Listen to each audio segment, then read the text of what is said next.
Shalom. Siap mengadukan Bapak kita? Yang siap mengadukan Bapak kita beri yang terbaik buat Tuhan. Lambaikan tangan buat Tuhan. Haleluya, kita datang kepada Tuhan.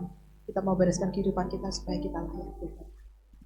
Segala puji syukur hanya bagimu Bapak. Kami bersyukur untuk saat ini, kesempatan yang kau berikan pada kami untuk memberi yang terbaik untuk kami. Hanya Engkaulah yang layak ditinggikan dan kagumkan di atas segalanya. Dan kami mau mengagungkan meninggikan Engkau dengan hati yang tulus, dengan hati yang rindu, dengan hadirat. Bertahtalah Engkau atas pujian kami. Sucikan, kuduskan, layakan kami Bapa, supaya kami layak di hadapan. Di dalam nama Yesus kami tak berdoa dan mengucap syukur. Haleluya.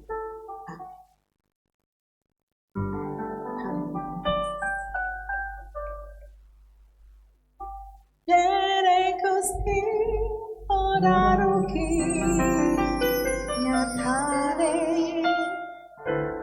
Dere Gusti saya ayah hatine, muane Gusti Yesus tak puji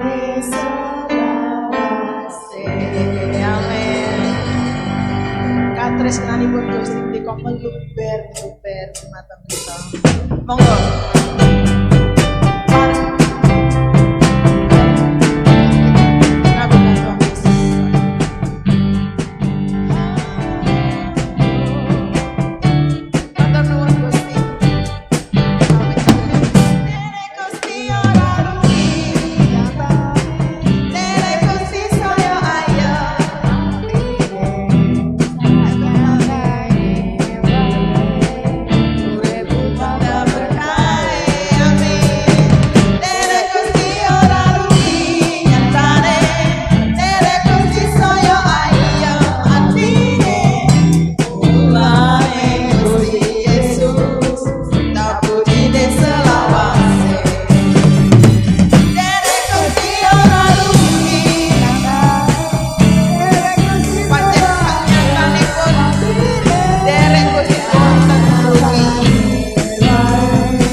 Seperti Raja Daud menari mengagungkan Dia karena Dia yang layak ditinggikan dan mau memberi yang terbaik. Biarlah itu di dalam hati kita timbul untuk mengagungkan nama Yesus. Kasih Yesus telah menyelamatkanku dan membuat kami bebas untuk mengagungkan Allah yang agung mulia.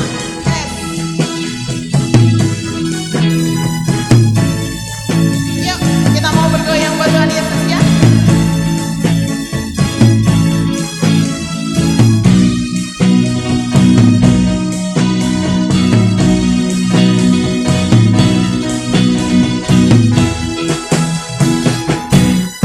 Kasih Yesus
Dan kami mau selalu bergembira di dalam-Mu Tuhan. Yes, Engkaulah 1, 2, 3 yang memberi pada kami sukacita penuh buat kami. Terima kasih Tuhan. Terima kasih-Mu itu tiada batasnya buat kami. Haleluya.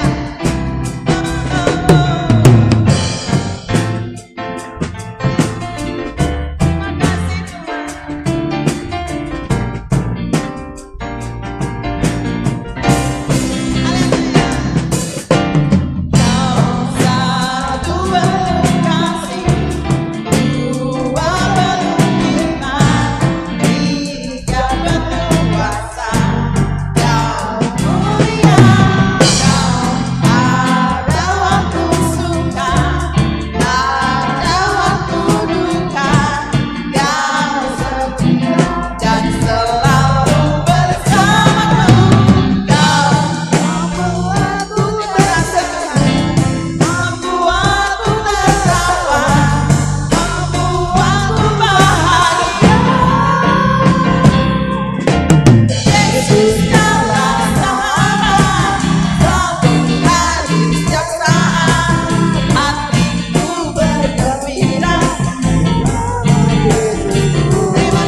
Kalau kemarin dunia sudah merayakan Hari Kasih Sayang. Hari Kasih Sayang membuat kita itu luar biasa karena kita memiliki Allah yang sangat luar biasa. Dia memberikan kasih-Nya, memberikan hidupnya hanya untuk kita bebas. Dan kita selalu bergembira karena Dia ada. Inilah saatnya untuk kita memberi yang terbaik buat Tuhan. Karena memang Dialah nama yang luar biasa, kasih yang luar biasa, anugerah yang sungguh luar biasa karena kita memiliki Allah Sang Empunya kasih. Dia berikan kasih-Nya supaya kita pun juga membagikan kasih. Yuk, beri kasih kita supaya kasih Kristus itu dimiliki oleh semua orang dan semua orang boleh diselamatkan dan nama Tuhan dipermuliakan.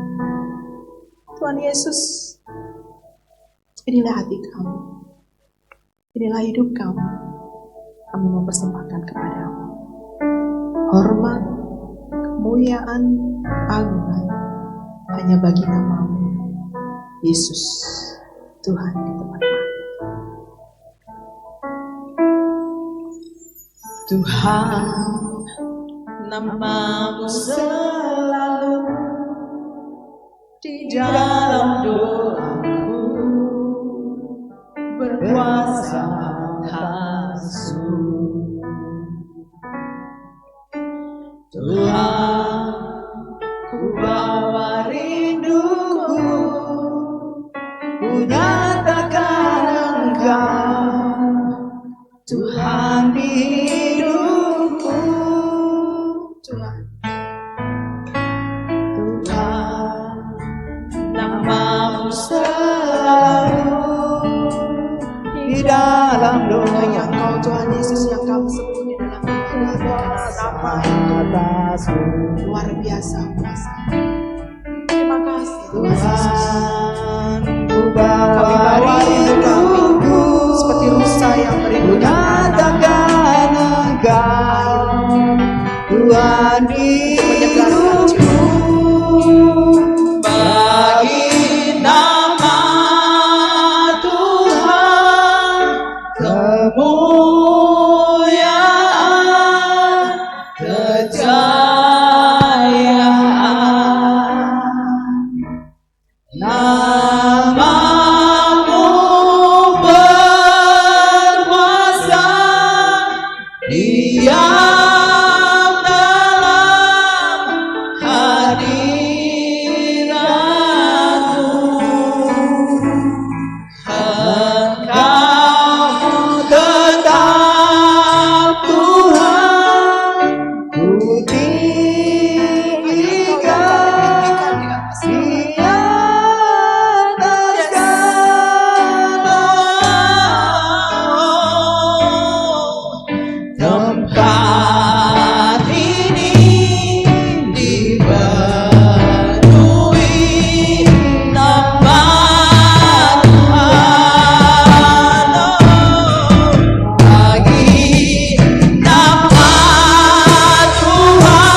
kasih Tuhan,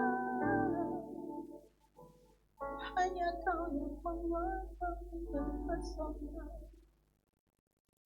dan ku tahu mata Yesusku. Sampai buka mata kau, Engkau yang membuat aku, karena kasih-Mu, anugerah-Mu buat kami. Dan saat kami melihat hidup kami yang Kau tata luar biasa indah, membuat kami tersanjung karena kasih-Mu itu buat kami. Terima kasih Bang, terima kasih, terima kasih untuk keberkatan-Mu buat kami. Ku buka mataku dan lihat wajah-Mu, ku terkagum,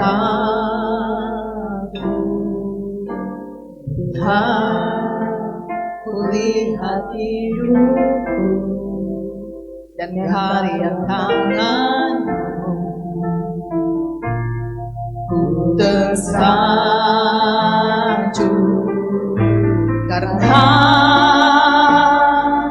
semua yang baik dalam hidupku.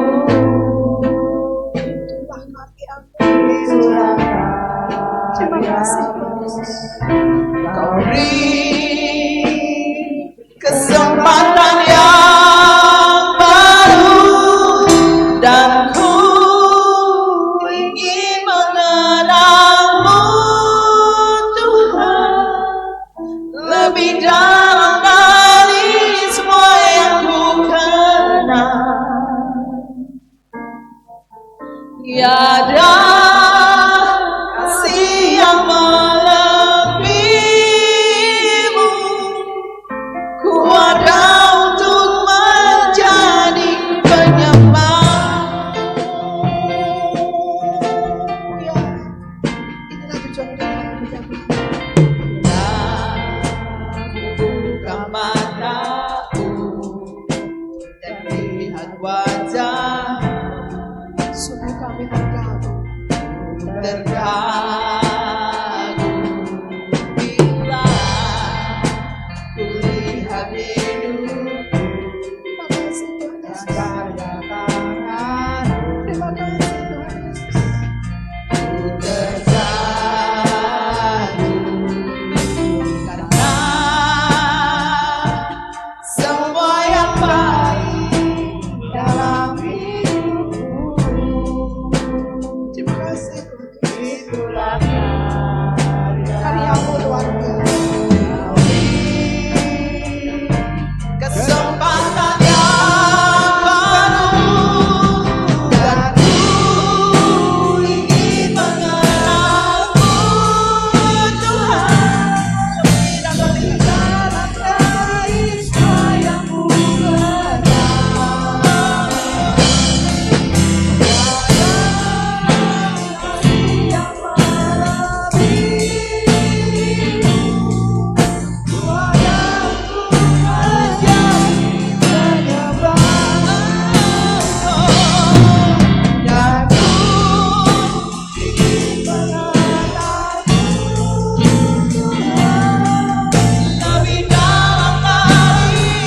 yang ku kenal. Yang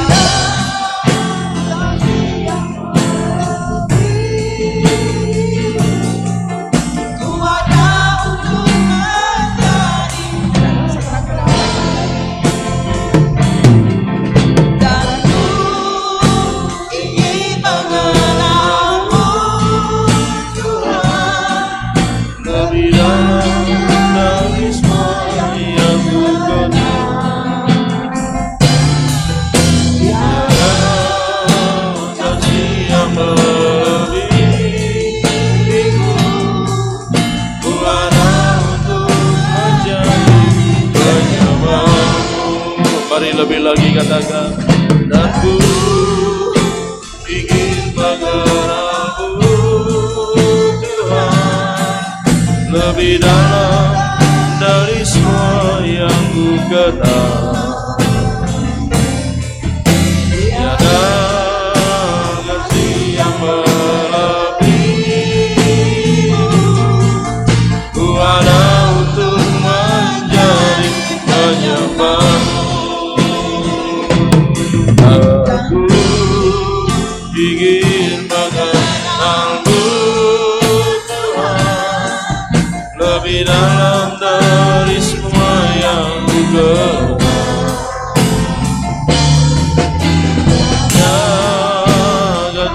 Yang berlebihmu, ku ada untuk menjadi penyembahmu. Ku ada untuk menjadi penyembahmu. Ku ada untuk menjadi penyembahmu.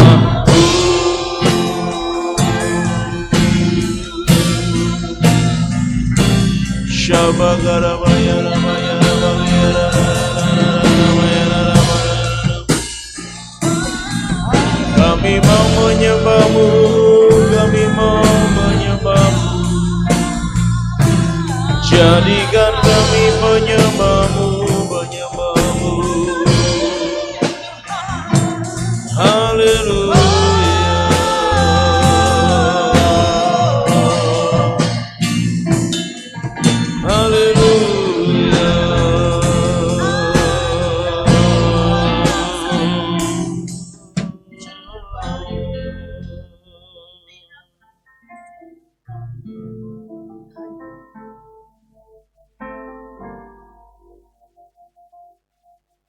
Bahwa untuk kami selalu hidup dalam pujian dan penyembahan kepadamu Tuhan. Jadikan kami sebagai penyembah-penyembahmu yang akan menyembah Engkau di dalam roh dan kebenaran. Gairahkan kami untuk kami terus ada di dalam hadirat Tuhan senantiasa. Karena kami tahu dalam hadirat-Mu kami menemukan kelegaan, kami mendapatkan kelepasan. Bahkan kami juga bisa merasakan kesembuhan yang terjadi saat kami berada di dalam hadirat-Mu Tuhan. Olehnya sadarkan kami selalu bahwa kami harus senantiasa tinggal dalam hadirat-Mu. Olehnya bahwa setiap kami terus untuk menikmati hadirat-Mu, bahkan sore hari ini Tuhan terus membawa kami untuk kami tetap ada di dalam hadirat-Mu ya Tuhan, sehingga saat firman disampaikan kami pun tetap merasakan kehadiran Tuhan dan kami boleh diperbaharui dalam kasih anugerah Tuhan yang besar bagi kami semua. Terima kasih, kuasai roh, jiwa, dan tubuh kami, seluruh organ-organ panca indera rohani kami, juga jasmani kami, agar saat kami menerima firman-Mu, sungguh kami dapat mengerti, memahami, dan kami boleh melakukannya dalam setiap kehidupan kami, dalam tuntunan, arahan, dan petunjuk-Mu saja ya Tuhan. Terima kasih Bapa di surga, kami yang saat ini siap untuk menerima firman Tuhan di dalam nama Tuhan Yesus Kristus. Haleluya. Kita semua yang siap katakan amin. Silakan duduk pada siapa Tuhan. Shalom. Puji Tuhan, saya percaya setiap kita diberkati Tuhan. Amin. Itu sebabnya kalau kita bisa ada pada kesempatan sore hari ini, itu adalah berkat Tuhan. Itu adalah anugerah dan kemurahan Tuhan. Olehnya maksimalkan di setiap kesempatan, di setiap momen yang dimana kita bisa ada untuk kita boleh bersama-sama berkumpul, memuji dan menyembah Tuhan. Olehnya sore hari ini mari kita akan sama-sama belajar firman Tuhan. Bapak Ibu Saudara, saya mengajak kita membuka kita di dalam Wahyu pasal yang kedua, ayat yang ke-14. Kita mengulang sedikit yang kemarin, ayat 14 sampai dengan yang ke-17. Wahyu 2 ayat 14 sampai 17. Tetapi aku mempunyai beberapa keberatan terhadap engkau. Di antaramu ada beberapa orang yang menganut ajaran Bileam, yang memberi nasihat kepada Balak untuk menyesatkan orang Israel, supaya mereka makan persembahan berhala dan berbuat zina. Demikian juga ada padamu orang-orang yang berpegang kepada ajaran pengikut Nikolaus. Sebab itu bertobatlah, Jika tidak demikian, aku akan segera datang kepadamu dan aku akan memerangi mereka dengan pedang yang di mulutku itu. Siapa bertelinga hendaklah ia mendengarkan apa yang dikatakan Roh kepada jemaat-jemaat. Barang siapa menang, kepadanya akan kuberikan dari mana yang tersembunyi, dan aku akan mengaruniakan kepadanya baju putih yang di atasnya tertulis batu putih, yang di atasnya tertulis nama baru yang tidak diketahui oleh siapapun selain yang menerimanya. Jadi sedikit mengulas Bapak Ibu Saudara, kemarin kita sudah belajar tentang siapa Bileam dan siapa Nikolaus. Nikolaus muncul di jemaat Efesus. Dia adalah seorang diaken yang kemudian pengajarannya menjadi menyesatkan. Nah, saya kemudian kok tergerak membaca catatan tentang Bileam di dalam Perjanjian Lama, khususnya di dalam bilangannya. Mulai pasal 22 sampai pasal 24 itu kisah tentang Bileam.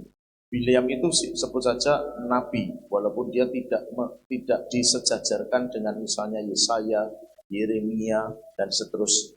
Tapi Bileam itu adalah nabi, artinya orang yang bisa dengar suara Tuhan secara langsung audible, dan kemudian kemampuan atau karunia untuk mendengar itu dipakai oleh Tuhan untuk menyampaikan pesan Tuhan kepada jemaat-jemaat Israel. Jadi singkatnya, nabi itu ngomong sama Tuhan, dengar suara Tuhan, Tuhan kasih pesan sama nabi, nabi akan menyampaikan kepada jemaat Israel. Nah, itu Bileam, Bapak Ibu Saudara. Jadi saya membahasakannya secara secara kehidupan kerohanian. Dia bukan orang yang biasa-biasa. Bileam bukanlah orang yang sekedar, kalau bahasa kita barangkali Kristen yang biasa. Enggak. Dia orang yang mampu mendengar suara Tuhan secara audible, dan kemudian ketika dia bisa mendengar, Tuhan berbicara kepadanya untuk menyampaikan pesan-pesan itu. Jadi dia bukan orang yang secara rohani ya masih naik turun begitu ya, kekristenannya kadang bolong, kadang enggak gitu. Enggak yang begitu, jelas tidak. Karena mereka-mereka yang bisa mendengar suara Tuhan seperti itu dalam Perjanjian Lama ataupun di dalam Alkitab, bahwa mereka memiliki hubungan yang dekat dengan Tuhan. Itu Bileam. Nah, kisahnya cukup panjang ketika ada 3 pasal ketika dia mencoba dipengaruhi oleh Balak Raja Moab untuk menubuati Israel supaya nantinya Israel kalah perang. Kira-kira singkatnya begitu. 3 kali peristiwa permohonan pengutukan itu dilakukan oleh Balak. Jadi singkatnya begitu, gini Bapak Ibu Saudara. Pertama misalnya ya, di tempat ini. Di tempat ini nanti Bapak Ibu Saudara bisa baca lengkapnya di Bilangan pasal 22 sampai 24. Jadi di wilayah sini Balak kemudian ngomong sama Bileam, tolong dikutuk Israel. Kok ternyata Tuhan bicara kepada Bileam, ojo mbok kutuk, kamu harus memberkati. Balak marah. Oke, pindah tempat. Barangkali kalau pindah tempat kamu mau mengutuki Israel. Yang kedua sama, Bileam tetap memberkati sesuai dengan perintah Tuhan. Pindah ke tempat yang ketiga, kemudian Bileam disuruh mengutuki Israel lagi oleh Balak. Dan yang ketiga sama, bahwa Bileam pada akhirnya memberkati Israel. Singkat cerita bahwa apa yang dirindukan oleh Balak supaya Bileam mengutuk Israel tidak terjadi di peristiwa itu. Sampai pasal 24. Nah, ayat yang ini menunjukkan bagaimana Bileam itu kok menyesatkan. Padahal dia adalah nabi yang tadi saya sudah sampaikan, dia memberkati Israel sesuai dengan perintah Tuhan. Tetapi itu tercatat di pasal 22 sampai pasal 24. Mari saya mengajak Bapak Ibu Saudara membuka di Bilangan pasal 31 ayat 8 dan 16. Bilangan 31 ayat 8 dan 16. 8. Selain dari orang-orang yang mati terbunuh itu, mereka pun membunuh juga raja-raja Midian, yakni Ewi, Rekem, Zur, Hur, dan Reba, kelima raja Midian. Juga Bileam bin Beor dibunuh mereka dengan pedang. Ayat 16, bukankah perempuan-perempuan ini atas nasihat Bileam, perhatikan baik-baik, atas nasihat Bileam menjadi sebabnya orang Israel berubah setia terhadap Tuhan dalam hal Peor, sehingga tulah turun ke antara umat Tuhan. Nah, Bapak Ibu Saudara, perhatikan nanti di Bilangan pasal 25-nya. Itu adalah kisah dosa Israel yang kemudian berbelok menyembah berhala. Berhalanya disebut Baal Peor. Makanya tadi disebutkan di ayat 16 dalam hal Peor. Jadi singkatnya di pasal 25 itu disebutkan bagaimana kemudian Israel, bangsa Israel menyembah berhala yang disebut Baal Peor itu tadi. Perhatikan baik-baik. Memang antara pasal 24 dengan pasal 25 bisa saja terjadi kesenjangan waktu yang cukup jauh. Ya, bisa saja terjadi. Tapi perhatikan cara Tuhan menuliskan kisahnya. Bahwa dari pasal 22 sampai pasal 24 mengisahkan Bileam yang menubuatkan hal yang baik, mengucapkan berkat kepada Israel sesuai dengan perintah Tuhan. Tapi begitu masuk di pasal 25, kejahatan Israel dicatat begitu rupa, mengerikan sekali, sehingga Tuhan kemudian membunuh sebagian besar dari bangsa Israel karena perbuatan dosa itu. Dan ayat tadi bisa ditayangkan, Bilangan 31 ayat 16. Dan Alkitab menulis dengan jelas yang membuat pasal 25 tercatat kejahatan bangsa Israel ternyata adalah Bileam. Sekali lagi, 3 pasal bicara tentang bagaimana kehidupan Bileam yang taat kepada Tuhan. Lalu pasal 25 itu mencatat bagaimana kejahatan bangsa Israel, walaupun tidak tertulis di sana Bileam yang menyebabkan. Tapi kemudian di pasal 31 itu Alkitab menjelaskan siapa yang menyebabkan Israel jatuh dalam dosa penyembahan berhala di pasal 25. 24 masih berbicara tentang Bileam yang taat. Tapi di pasal 25 langsung disebutkan bagaimana Bileam menyesatkan kehidupan bangsa Israel. Bapak Ibu Saudara, ada catatan penting di sini. 1. Kenapa kisah kepahlawanan dalam tanda kutip? Ya memang dia bukan pahlawan yang sesungguhnya dalam pengertian perang, bukan. Tetapi bagaimana kisah hidup Bileam yang berkenan kepada Tuhan di awalnya, begitu ya. Kemudian tiba-tiba bisa berubah setia. Tetapi catatan tentang bagaimana dia berperilaku benar di hadapan Tuhan ditulis dalam 3 pasal. Tetapi begitu pasal 25 mencatat tentang kejahatan bangsa Israel, nama Bileam tidak tertulis di sana. Hanya di 2 ayat di Bilangan pasal 31. Itu pun hanya menunjukkan bagaimana itu yang menyebabkan. Jadi kejahatannya yang begini begitu, yang apalah itu tidak dicatat oleh Alkitab. 1, ngajarin ke kita, jangan pandang orang dari sisi negatifnya atau jeleknya. Kasih tahu kanan kiri, bilang jangan pandang orang dari sisi jeleknya. Alkitab nulis 3 pasal tentang ketaatan Bileam, tapi cuma kemudian 2 ayat saja menuliskan tentang memang yang menyebabkan jatuh dalam dosa adalah Bileam. Tapi kejahatannya tidak diberitakan begitu rupa. Beda dengan media sosial. Saya berharap Bapak Saudara mengerti itu. Nangkep itu.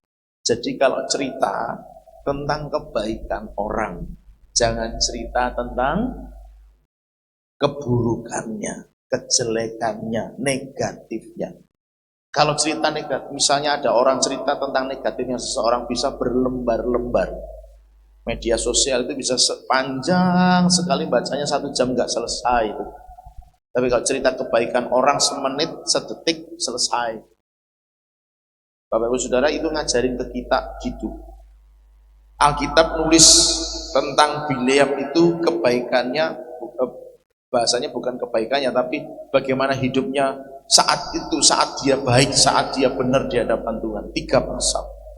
Tapi cuma 2 ayat nyebut tentang memang Bileam pernah salah. Jadi mari mulai belajar ubah cara kita berpikir, ubah cara kita berkata-kata, ubah cara kita memandang orang lain. Jangan pandang kejelekannya. Begini, mungkinkah bahwa ada seseorang yang bisa kita lihat sepanjang seluruh kehidupannya adalah baik? Tidak. Tidak ada manusia yang sepanjang hidupnya selalu baik. Siapapun, termasuk Bileam seorang nabi, termasuk Musa yang selalu dekat dengan Tuhan, termasuk Daud raja yang paling terkenal, yang paling luar biasa berkenan di hadapan Tuhan. Semuanya pernah mengalami hal yang buruk. Petrus, Matius, Yohanes, orang-orang yang dekat dengan Tuhan. 3 orang yang selalu mengiringi perjalanan Yesus. Mereka pernah mengalami sesuatu yang buruk. Paulus yang menjadi rasul yang paling banyak menulis Alkitab adalah orang yang pernah salah. Jadi siapa yang paling sempurna hidupnya? Tidak ada kecuali Yesus sebagai manusia. Jadi kalau mau nyeritain kejelekan, pasti akan ketemu kejelekan, Bapak Ibu Saudara. Kalau mau cerita tentang keburukan, pasti ketemu tentang keburukan. Karena nggak ada manusia yang sempurna. Kesempurnaan hanya milik Tuhan. Gitu kan? Gak ada manusia yang sempurna. Jadi kalau mau cari bahan cerita tentang kejelekan orang bisa menemukan segudang. Tapi apakah itu tujuannya kita dipanggil untuk menceritakan kejelekan orang? Tidak. Tapi untuk memberitakan Injil. Katakan sama-sama, memberitakan Injil. Sekali lagi, memberitakan Injil. Jadi tidak untuk menceritakan keburukan orang lain. Bapak Ibu Saudara, saya berharap mulai bijak menggunakan media sosial. Pasang story di WA, Facebook, IG, Twitter, Telegram barangkali begitu. Pasanglah itu pemberitaan Injil. Pasanglah itu atau isilah itu dengan Injil. Supaya ketika orang baca story Bapak Ibu Saudara, mereka baca Injil. Katakan haleluya. Jadi udah mulai nggak usah lah pasang-pasang story yang isinya begitu-begitu ya. Belajar, saya pun harus belajar Bapak Ibu Saudara. Jadi intinya sama-sama yuk belajar. Jadi kalau menceritakan keburukan pasti bisa, gampang. Dan yang aneh itu memang itulah cara kerja iblis. Maksud saya begitu. Bapak Ibu Saudara harus ngerti juga. Kalau ada orang Kristen yang gampang sekali cerita keburukan, padahal kebaikannya sudah sekian, katakanlah, tapi itulah manusia. Tetapi manusia itu bukan berarti itulah watak dasar manusia, bukan. Hal bagi saya, itulah cara kerja iblis terhadap watak manusia. Jadi orang bisa melakukan 10 kebaikan dan 1 kali kesalahan yang diingat orang bukan 10, tapi yang 1 aja itu bisa diingat-ingat sampai seumur hidup tuh. Kasih tahu kanan kiri, tapi itu bukan kamu.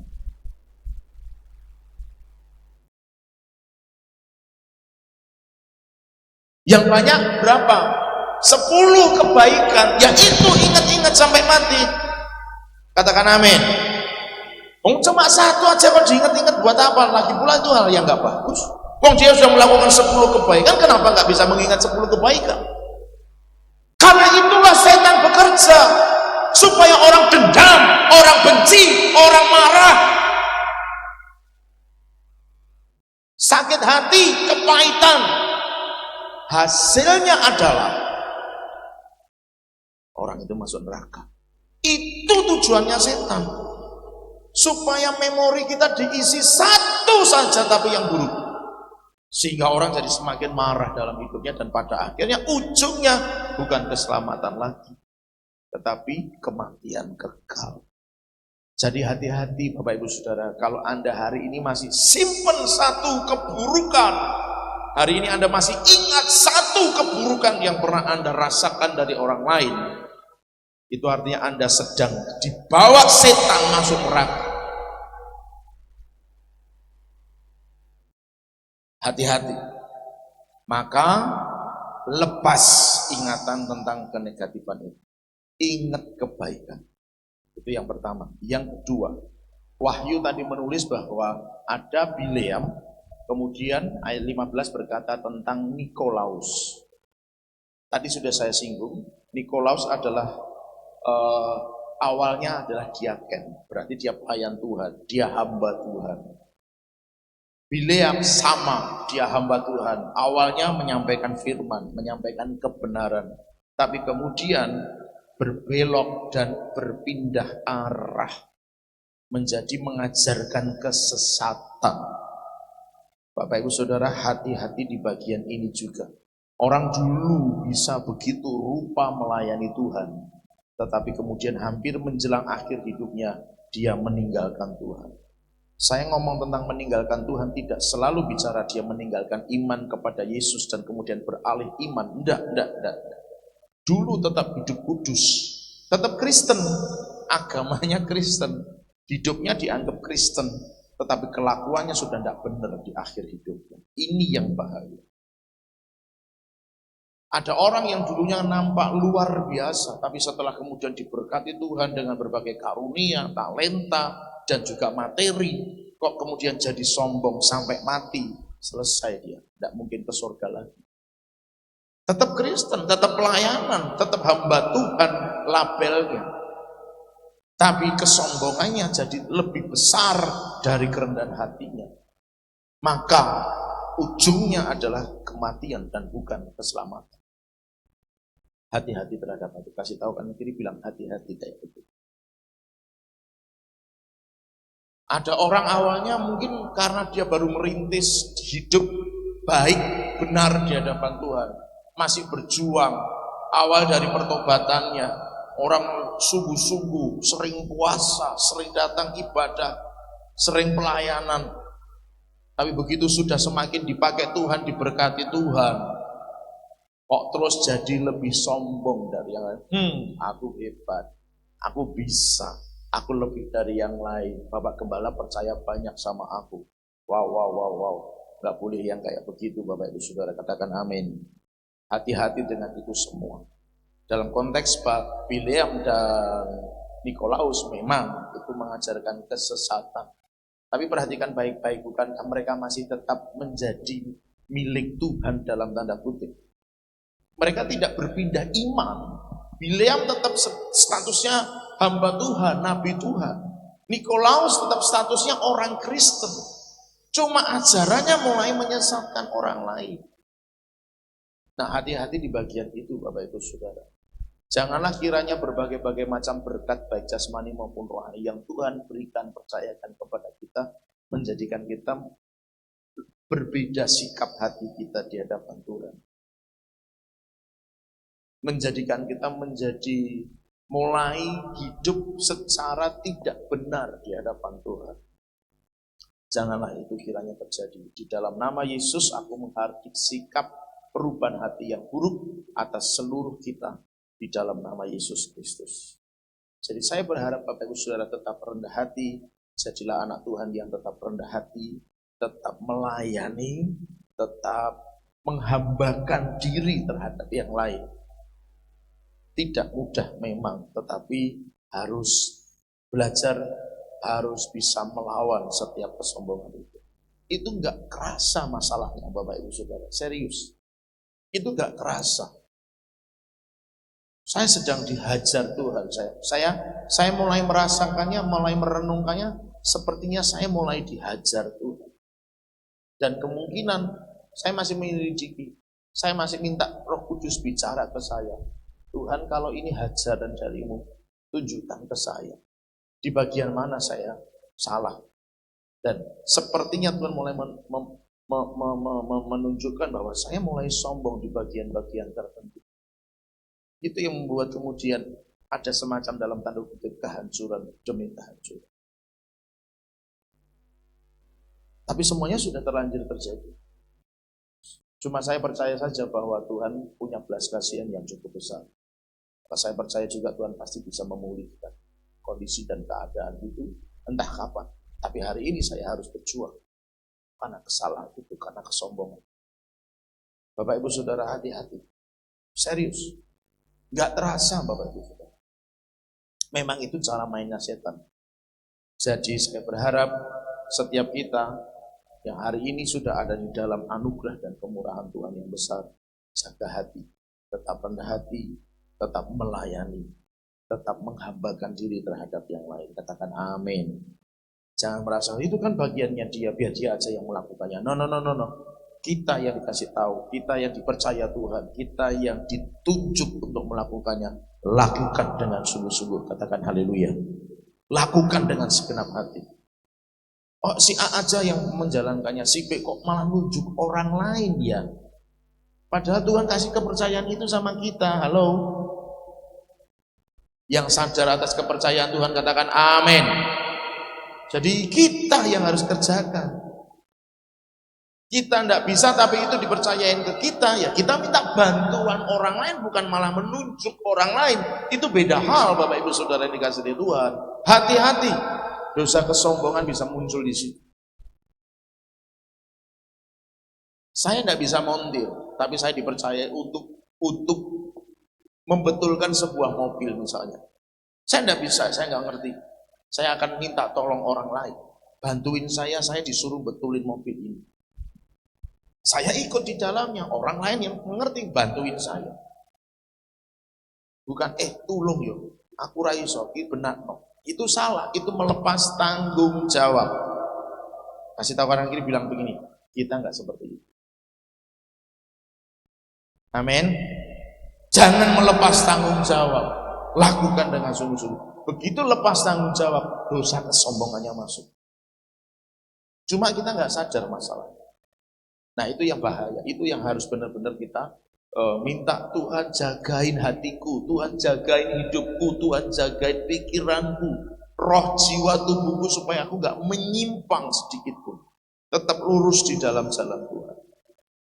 Jadi Bapak Ibu Saudara, hati-hati dengan itu. Nah jadi bujuk rayu iblis atau pekerjaan setan atas dua orang hamba Tuhan yang disebutkan dalam Wahyu pasal 2 ini, itu sangat mengerikan. Bukankah mereka hamba Tuhan yang ya orang mengenalnya sebagai yang luar biasa, tetapi bisa saja berbelok. Maka yang ketiga kita belajar, yang seperti Bileam saja bisa jatuh, yang seperti Nikolaus saja bisa jatuh. Dalam kriteria yang Tuhan berikan untuk mengangkat seseorang jadi hamba Tuhan, itu enggak main-main Bapak Ibu Saudara.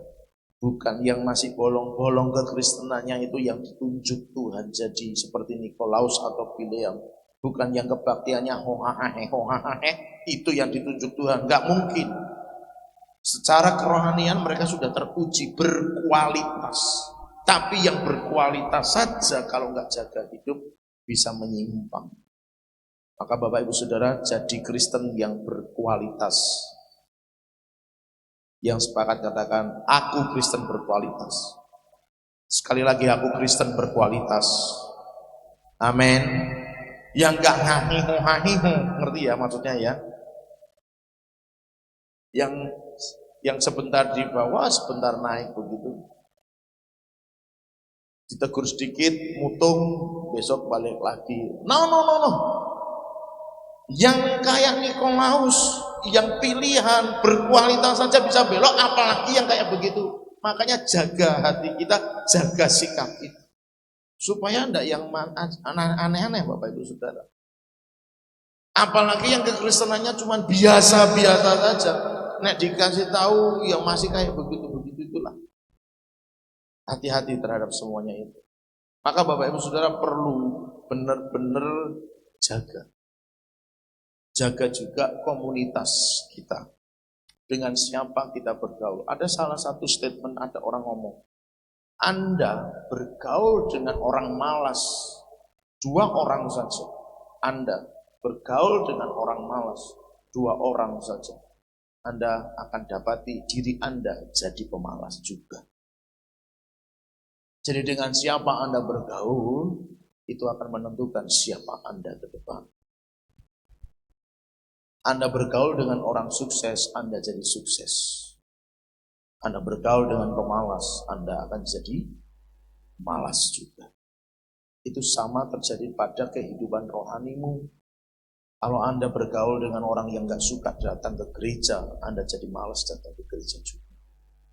Maka saya mendorong Bapak Ibu Saudara, semua kita yang hari ini dengar firman Tuhan, ayo jaga, pilih komunitas yang benar. Kasih tahu kan, katakan pilih komunitas yang benar. Nah, itu mendalami ayat 14 dan 15. Lanjut ayat 16. Sebab itu bertobatlah. Wahyu 2 tadi ya. Jika tidak demikian, aku akan segera datang kepadamu, dan aku akan memerangi mereka dengan pedang. Perhatikan kemarin kita sudah belajar di ayat 17. Inilah firman Dia yang memakai pedang yang tajam dan bermata dua. Jadi apa fungsi pendahuluan di awal? Inilah firman Dia yang memegang pedang. Ternyata fungsi pedang itu dalam konteks jemaat Pergamus adalah untuk memerangi mereka yang kelakuannya kayak Bileam, yang kelakuannya seperti Nikolaus. Firman Tuhan berkata, bertobatlah. Nek ndak bertobat, pedangku yang akan maju. Ini bukan bicara kekejaman, tetapi betapa Tuhan itu sangat-sangat tidak mau secuil pun umatnya, jemaatnya hidup dalam kesesatan. Dicontohkan Bileam dan Nikolaus. Kalau ndak bertobat, bahasa saya sih, sikat habis, selesai. Tidak main-main lagi. Aku akan memerangi mereka dengan pedang yang di mulutku. Kalau bahasa pedang itu dipakai hanya untuk korek kuping gitu saudara? No kan. Pedang itu asumsi orang pasti pakai untuk membinasakan. Jadi mereka yang tidak bertobat, yang masih hidup dalam kesesatan Bileam dan Nikolaus, Tuhan nggak mau main-main, sikat. Pedangnya yang akan turun, pedangnya yang akan maju. Walaupun Bapak Ibu Saudara, Tuhan punya anugerah. Jadi begini Bapak Ibu Saudara, di sisi lain anugerah berbicara begini. Orang berdosa nih ya, kalau tidak segera bertobat, akan ada waktu Tuhan habiskan dia. Nah, anugerah itu tidak berbicara bahwa orang berdosa ya sudah, tidak apa-apa lah. Kan Tuhan mengampuni. Tunggu. Mesti dibetulin persepsinya tentang anugerah. Anugerah tidak pernah membawa seseorang, membiarkan seseorang tinggal dalam kejahatan atau dosa. Anugerah akan selalu memberikan pengampunan kepada mereka yang minta ampun kepada Tuhan. Itulah besarnya anugerah Tuhan. Dosa kayak apa? Pasti diampuni, katakan amin. Tetapi tidak pernah membiarkan dosa itu tetap ada dan dikerjakan dengan bebas oleh seseorang. Jadi jangan pernah berpikir, saya pernah diajar oleh seorang dosen. Bahasanya buat saya kurang setuju, tapi ya terserah wong itu dia pengajar firman Tuhan juga begitu ya. Jadi saya menghargai statement beliau karena beliau yang mengajari saya. Tapi beliau berkata, tapi di sisi lain saya membetulkan karena firman. Tapi dia berkata begini, nggak apa-apa lah, nakal-nakal dikit nggak apa-apa. Lebih baik kamu nakal sedikit, kamu jadi aman. Injil bisa diberitakan. Toh nanti ketika kamu minta ampun, selesai, Tuhan mengampuni. Di sisi itu saya setuju, Tuhan mengampuni. Tapi nek bisa yo jangan sampai nakal, katakan amin. Kasih tahu kanan kiri bilang jangan nakal. Yo janganlah, kan gitu toh Bapak Ibu Saudara.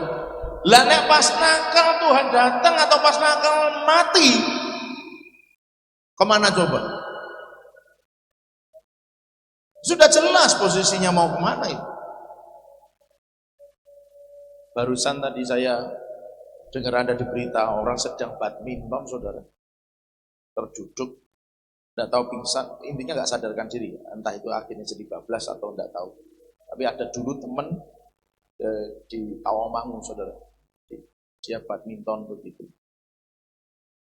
Ya sama, habis badminton duduk bablas di tempat itu saat itu. Jadi boleh nakal enggak? Jadi boleh nakal enggak? Jangan. Jaga hidup saudara. Karena kalau enggak bertobat, Tuhan datangnya pakai pedang. Selesai itu. Nah, persoalannya adalah pemahaman kita nih. Waktu firman Tuhan ngomong pedang dan hidup kita selesai, diasumsikan sebagai kematian jasmani. Kalau itu orang berpikir, maka hari ini yang tidak mati setelah melakukan dosa akan berkata, enggak kok. Ya enggak? Aku sudah berdosa berulang-ulang. Bertahun-tahun saya masih simpan sakit hati dan aman. Halo? Ya kalau artinya pedang itu adalah kematian jasmani. Tapi kalau ternyata Tuhan ngomong pedang itu bicara kematian secara hubungan dengan Tuhan, sudah selesai sejak lama. Bukankah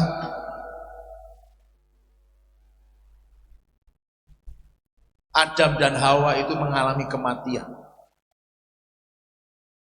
Tetapi bukan fisik, melainkan hubungan dengan hadirat Tuhan. Hubungan dengan Tuhan, maka mereka terusir dari Taman Eden. Dan segala macam kutubnya turun ke manusia dan ke ular. Karena kematian. Kematiannya secara hubungan. Dan itu pemulihannya gampang. Enggak. Faktanya sampai dengan hari ini, semua manusia masih berjuang dengan dosa. Dalam pengertian, tidak ada yang benar-benar kebal terhadap dosa. Nama-nama yang tadi di awal saya sudah sebutkan, fakta menunjukkan bahwa mereka berjuang dengan dosa. Tidak mudah melawan dosa. Olehnya selama anugerah itu masih ada, untuk kita boleh datang dan bertobat, mari sama-sama kita bertobat. Kasih tahu kanan kiri, bilang ayo bertobat. Bertobatlah. Itu yang Tuhan pengen buat saudara dan saya. Gak gampang untuk bisa meninggalkan semua ikatan dan belenggu dosa, tapi ada niat yang paling penting. Tuhan akan sangat-sangat menghargai perjuangan. Serius. Ternyata secara psikologi, anak yang suka belajar walaupun tidak pinter lebih survive hidupnya daripada anak yang pinter tapi nggak suka belajar. Jadi saya berkesimpulan memberi pesan sama orang tua, jangan bangga nek anak ora sinau ning bijine apik. Karena dia tidak survive tuh nanti kalau dihadapkan di peperangan hidupnya. Dia bukan tipe orang yang sanggup bertahan.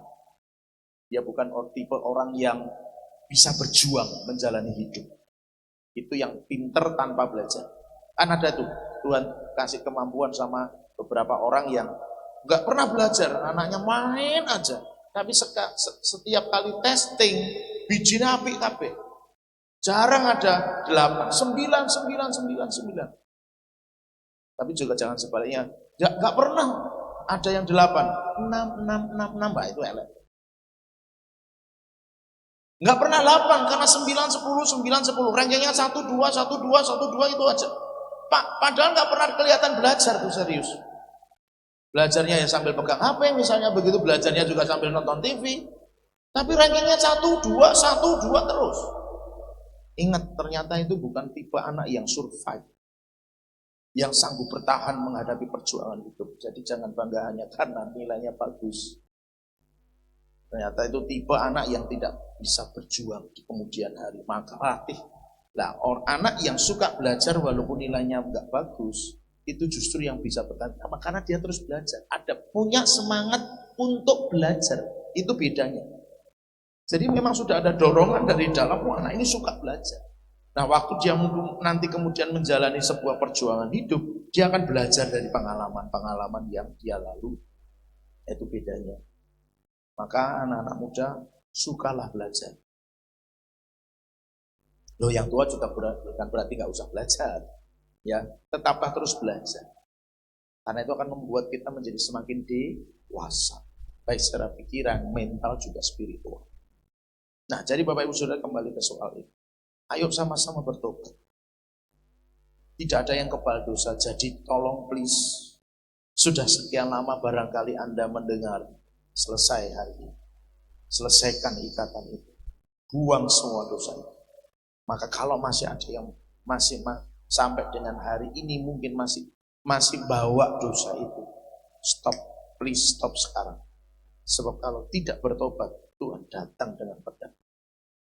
Tidak berarti jasmani kita yang mati, tapi kalau hubungan sudah mati itu terusir dari hadirat Tuhan. Orang yang terusir dari hadirat Tuhan, Adam dan Hawa, itu ada dalam bayang-bayang kutuk senantiasa. Susah. Jadi mesti belajar banyak untuk itu Bapak Ibu Saudara.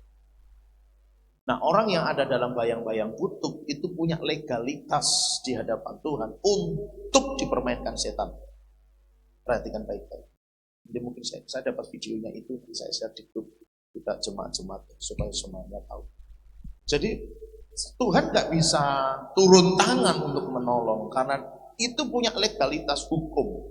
Orang yang di bawah bayang-bayang kutub setan ngomong, Tuhan ini dia sudah kayak begini, jadi boleh dong aku ganggu hidupnya. Tuhan cuma bilang oke. Saudara ngerti kisah Ayub kan ya? Ayub itu kan setan menghadap Tuhan dan ngomong kan. Itu Ayub kayak begitu. Ya coba saja. Lah bagaimana aku mencobai Tuhan melindungi dia? Oke, silakan. Kenapa Tuhan kayak menyilahkan begitu? Karena bloodline, kutuk darah, garis darah. Ayub bukan orang Israel. Perhatikan itu baik-baik. Dia hanya orang dari negeri timur yang hidupnya saleh. Tapi kutuk tidak pernah terlepas dari hidupnya. Jalur kutuk tetap ada. Karena dia bukan umat Tuhan. Dia bukan umat pilihan Tuhan. Saudara mesti ngerti itu. Saudara dan saya sama dengan Ayub kelompok itu. Bedanya adalah Ayub jauh dari masa Yesus. Kita sudah ada di dalam zaman Yesus, di mana penyaliban Yesus berlaku untuk kita dan penyaliban Yesus memutuskan, menghancurkan setiap jalur kutuk. Tapi secara esensi kita lahir, kita bukan orang Israel asli. Yang iblis punya hak secara hukum di hadapan Tuhan loh, ini bukan hukum manusia. Hukum di hadapan Tuhan untuk ganggu hidup manusia. Kenapa? Kita terlahir di bawah bayang-bayang kutuk karena kita bukan keturunan Israel asli. Nah, maka perlu namanya pelayanan pelepasan dan lain sebagainya itu supaya kutuk dilepaskan. Tetapi setelah dilepaskan dari kutuknya pun kita perlu ada di dalam hadirat Tuhan supaya ada dalam perlindungan Tuhan. Katakan amin. Begitu keluar dari hadirat Tuhan, iblis akan bisa ngomong, Tuhan dia sudah di luar, berarti aku boleh ganggu hidup. Tuhan nggak bisa bilang apa-apa. Karena untuk tinggal dan tidak tinggal di dalam atau di luar tadi, itu keputusan saudara dan saya. Bukan lagi jadi hak paten dari Tuhan. Keputusan saudara mau bertobat, tinggal di hadirat Tuhan, di dalam hadirat Tuhan. Kalau yes, iblis tidak akan bisa ganggu. Tapi kalau kita tinggal, berkeputusan tinggal di luar, ya iblis punya hak. Tetap izin saudara, iblis itu tetap izin. Tuhan, si A tuh tinggal di luar hadirat Tuhan, boleh tak ganggu? Ya wes, Tuhan mau bilang apa? Tapi kalau kita ada di dalam hadirat Tuhan, iblis itu tak ganggu. Wes, raisa. Dia ada di dalam hadirat, tidak bisa kamu tak. Itu bahasanya begitu Bapak Ibu Saudara. Dan itulah sebabnya kenapa firman Tuhan berkata bertobat. Sungguh-sungguh Bapak Ibu Saudara, ayo bertobat. Semua yang kemarin kita sudah pelajari tentang apa itu dosa dan lain sebagainya, ayo tinggalkan, jangan simpan, jangan biarkan ada di dalam. Harus selesai tuntas, bahkan malam hari ini selesai tuntas. Katakan selesai dan tuntas. Jangan bawa pulang itu lagi. Amin. Jangan bawa pulang itu lagi. Malam ini selesai di hadirat Tuhan. Gitu Bapak Ibu Saudara. Olehnya ayat yang ke-17, siapa bertelinga hendaklah yang mendengarkan apa yang dikatakan Roh kepada jemaat-jemaat. Barang siapa menang. Jadi itu masih butuh perjuangan. Di semua 7 jemaat Tuhan ngomong ini, siapa yang menang, siapa yang menang. Artinya untuk bertobat butuh perjuangan. Untuk tanggalkan dosa, singkirkan dosa, butuh perjuangan. Perjuangan itu tidak bisa disambi nonton TV. Katakan haleluya. Perjuangan itu benar-benar perjuangan, keringat dan darah yang keluar. Kekristenannya santai, berkatnya pengen melimpah, ora iso. Berkat dari mana? Dari Hongkong. Tidak ada. Kalau mau diberkati berlimpah, perjuangannya kenceng, katakan haleluya. Pengennya santai, kekristenannya santai, ya sak senengin dewe, tapi pengennya berkat yang melimpah, pelajarannya jadi diberkati Tuhan, sekolahnya diberkati Tuhan, rumah tangganya diberkati Tuhan. Ya tidak bisa, perjuangan. Maka barang siapa menang, kepadanya akan kuberikan dari mana. Mananya N2 itu artinya seperti roti mana itu ya, yang pernah diberikan Tuhan kepada bangsa Israel di padang gurun, yang tersembunyi. Dan aku akan mengaruniakan kepadanya batu putih yang di atasnya tertulis nama baru. Ini nanti memang terjadinya nanti pada saat kita masuk ke masa kekekalan. Tapi artinya yang masuk ke masa kekekalan adalah yang menang. Kasih tahu kanan kiri, katakan kita harus menang. Amin. Jadi Bapak Ibu Saudara, apa yang mesti kita lakukan hari ini? Tanggalkan semua yang tidak berkenan sama Tuhan. Amin. Yang siap katakan haleluya. Tanggalkan semua yang tidak berkenan. Memang semuanya tetap butuh perjuangan. Saya sangat mengerti dan memahami itu. Tapi kiranya itu jangan menjadi alasan untuk kita lemah. Jangan menjadi alasan untuk kita tidak hadir. Jangan menjadi alasan untuk kita tidak mengerjakan apa yang Tuhan sudah percayakan kepada saudara dan saya. Apapun kondisi, keadaan, situasi yang terjadi, tetap lakukan bagian kita di hadapan Tuhan dengan setia, dengan sungguh-sungguh. Dan satu hal yang mesti kita kerjakan, lakukan adalah minta dipenuhi dengan Roh. Hanya itu kekuatan kita. Hanya itu yang bisa kita lakukan. Karena kekuatan manusia, bila yang bisa jatuh, Nikolaus bisa jatuh. Kalau tidak benar-benar berada dalam anugerah dan kemurahan, tidak mungkin bisa. Jadi Bapak Ibu Saudara, saya dorong, yuk sama-sama ambil keputusan untuk Tuhan. Hanya Engkau satu-satunya dalam hidup. Tolong aku, bantu aku. Kita datang kepada Tuhan.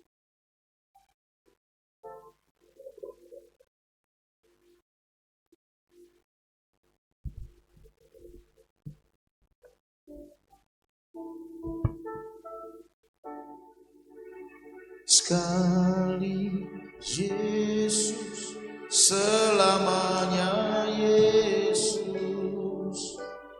harapanku tak akan hilang, karena kasih-Nya sekarang ku ada. Oh Yesus, ku cinta Kau selamanya. Sekali Yesus, selamanya Yesus, harapanku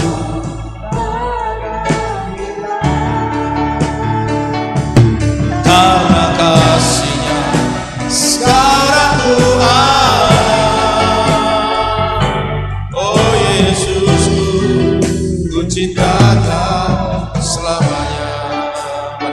bersama dengan segenap hati kita dalam segala keadaan. Dalam segala keadaan, waktu berlimpah maupun kurang, tetap Yesus yang mempesona hatiku. Dia beri damai dan kesempatan baru di setiap musim kehidupan.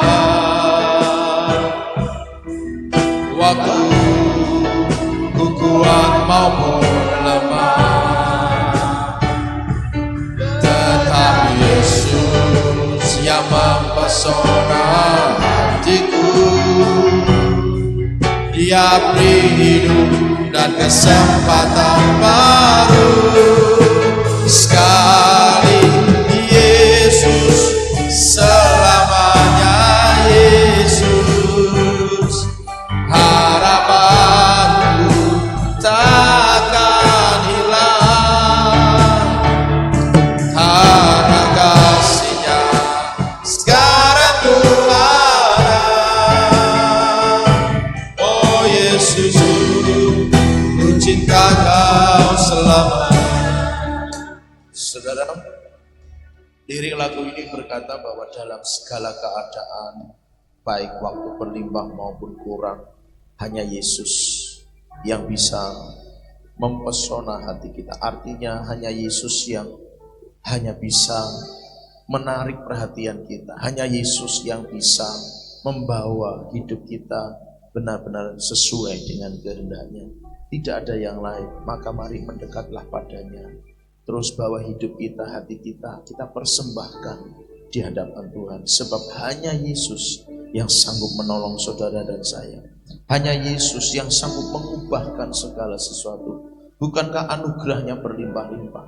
Firman-Nya yang telah berkata, sekalipun dosamu merah seperti kirmisi, akan diputihkan seperti salju. Dan sekalipun dosamu merah seperti kain kesumba, akan diputihkan seperti bulu domba. Tidak ada dosa yang tidak bisa diampuni.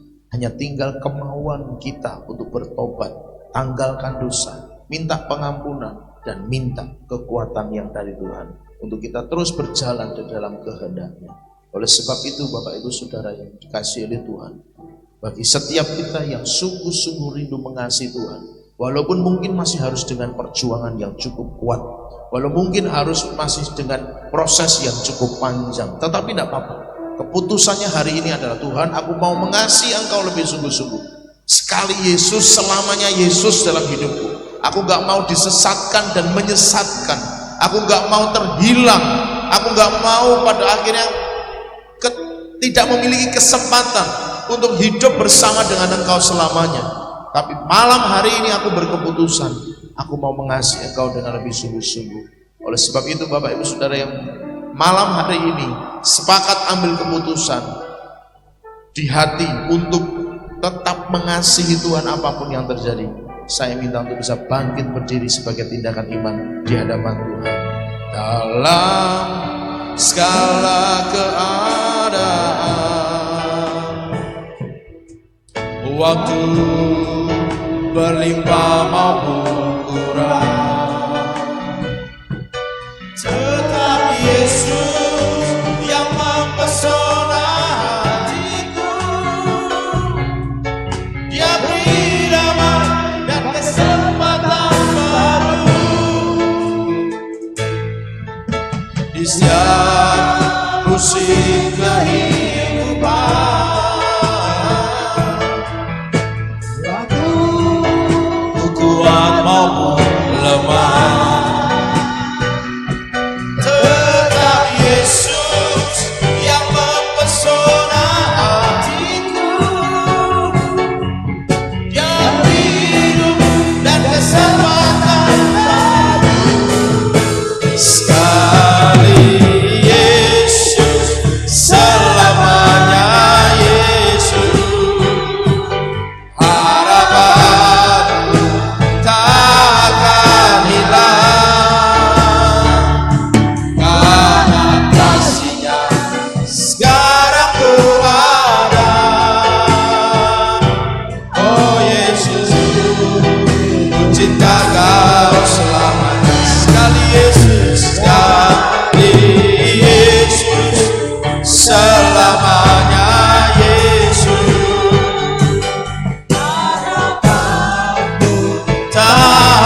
lebih sungguh katakan sekali, Yesus selamanya, Yesus harapanku takkan hilang, karena kasih-Nya sekarang ku ada.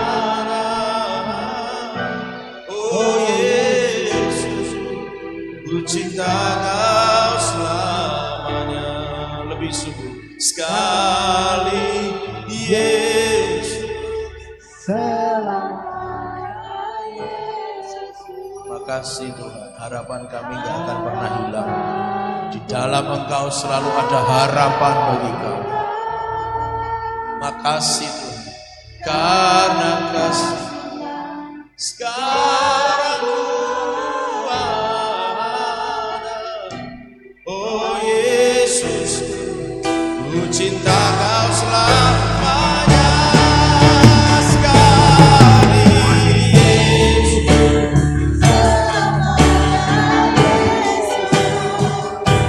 harapan takkan hilang, karena kasih-Nya sekarang ku ada. Oh Yesus, ku cinta Kau selamanya, karena kasih-Nya, karena kasih-Nya sekarang ku ada.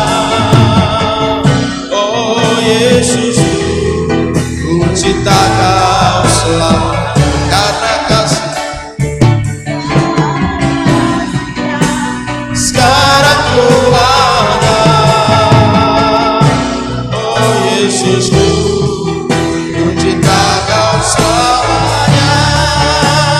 Mari sembah.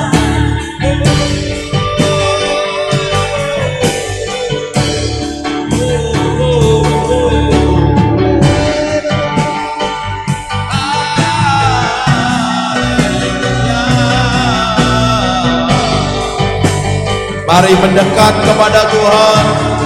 Mari masuk lebih dalam di hadirat-Nya. Mari masuk lebih dalam tunjung kemuliaan-Nya. Sembah Dia dengan segenap hati.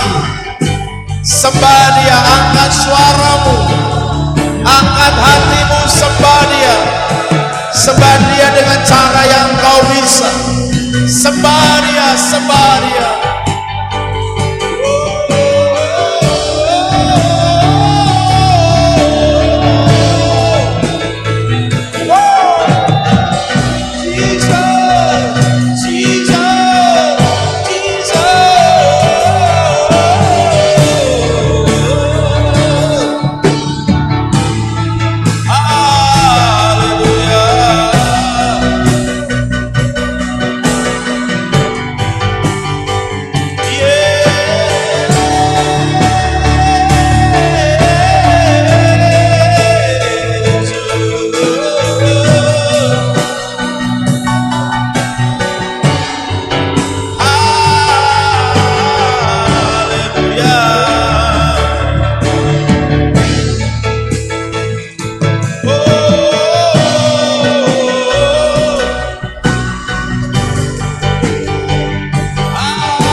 Terpujilah nama-Mu.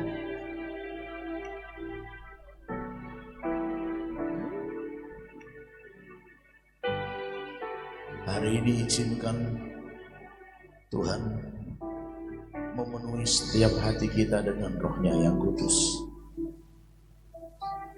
Dan mari saudara ambil keputusan untuk Tuhan, aku mau tanggalkan semua yang tidak berkenan kepadamu. Aku mau bertobat. Malam hari ini aku nyatakan aku bertobat di hadapan Tuhan. Apa yang saudara rasa, saudara ngerti itu dosa dan sesuatu yang salah di hadapan Tuhan. Mari berjanjilah malam hari ini. Jangan nunggu besok. Malam hari ini berjanjilah untuk Tuhan, aku mau tanggalkan dosa ini. Sebutkan itu di hadapan Tuhan.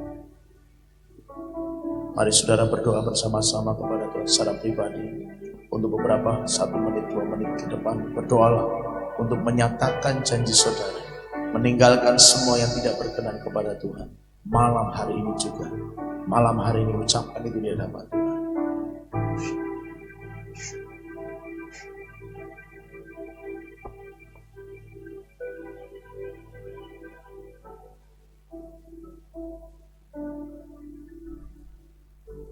Anugerahnya berlimpah buat saudara dan saya. Saat kita mau mengaku dosa, firman Tuhan berkata, Ia setia dan adil, maka Ia akan mengampuni engkau dan menyucikan engkau dari segala dosa dan kejahatan. Mari saudara yang sungguh-sungguh rindu untuk bertobat di hadapan Tuhan, taruh tangan kanan di dada masing-masing. Ku yakin Kau hadir di sini, ku rasakan kuasa yang tak terbatas. Ku yakin Kau nyata di sini. Nyatakan kemenangan